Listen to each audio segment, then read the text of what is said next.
this is the theory behind traditional screws.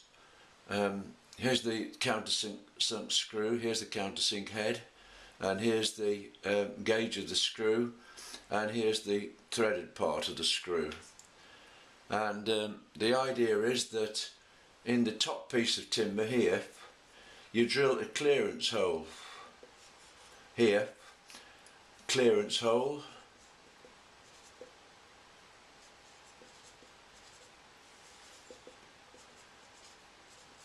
And it's wider, just a little bit wider than the gauge of the screw here.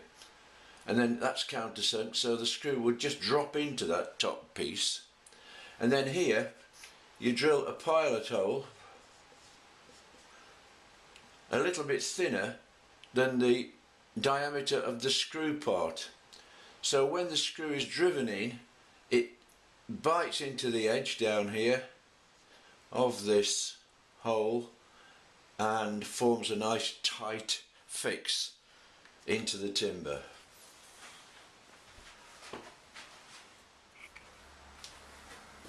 Now I'm going to put that theory into practice.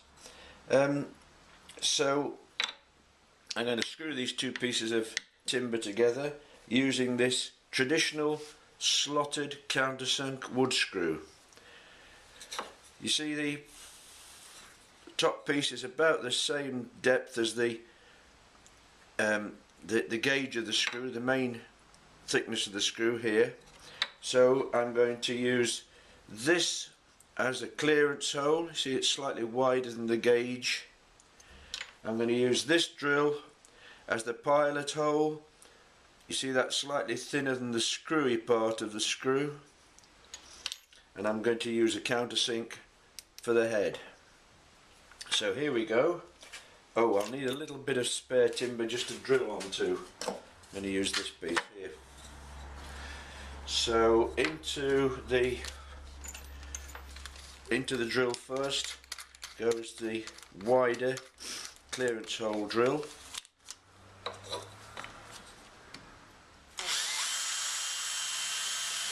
So that's the clearance hole, and that will need countersinking.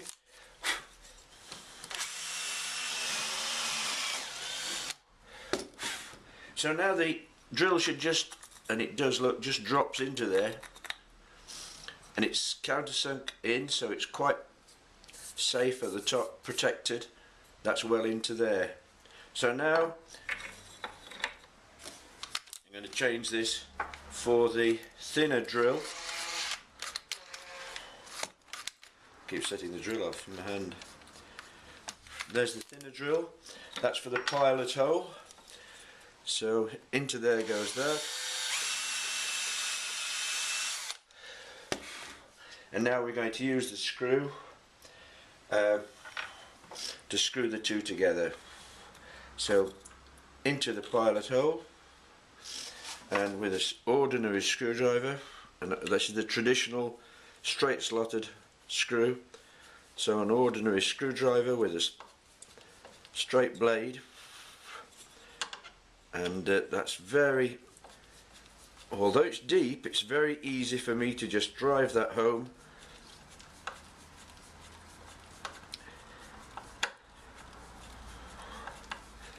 until it sits down nicely, and the two pieces of wood are held together firmly. There we go. That's very strong indeed. That's the traditional method.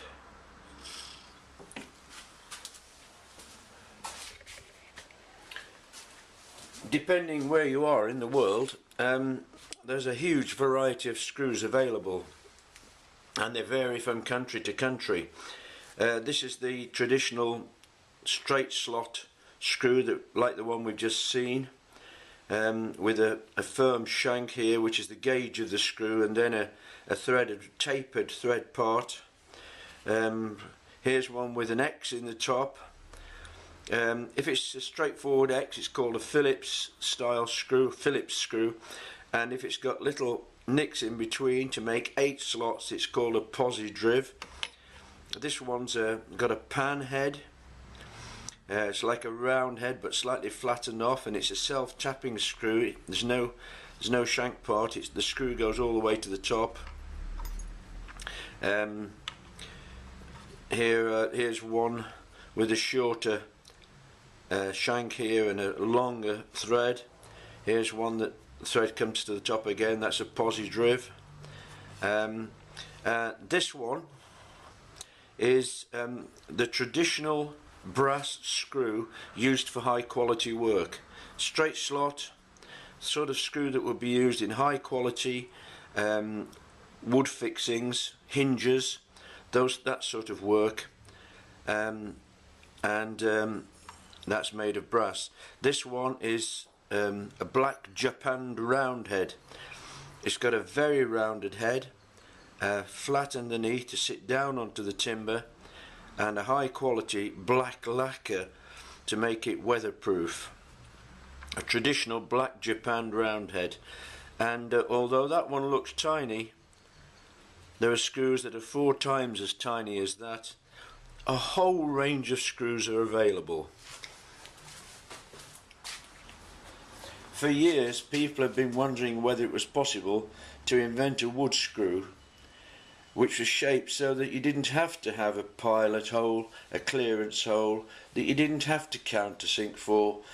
A screw that would almost act like a nail, and it would just drive itself into the timber. And this is it. These are fairly recent, but they are absolutely magical, especially if you've got a lot to do.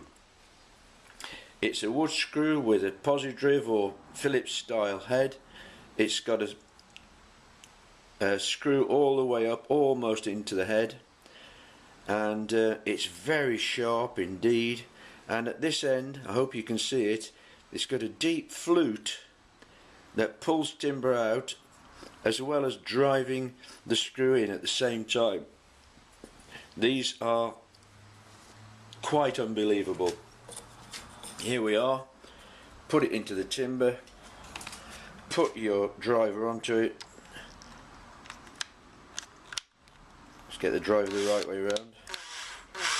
Like this. There it is.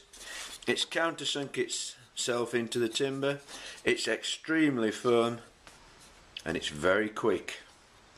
That's the turbo screw.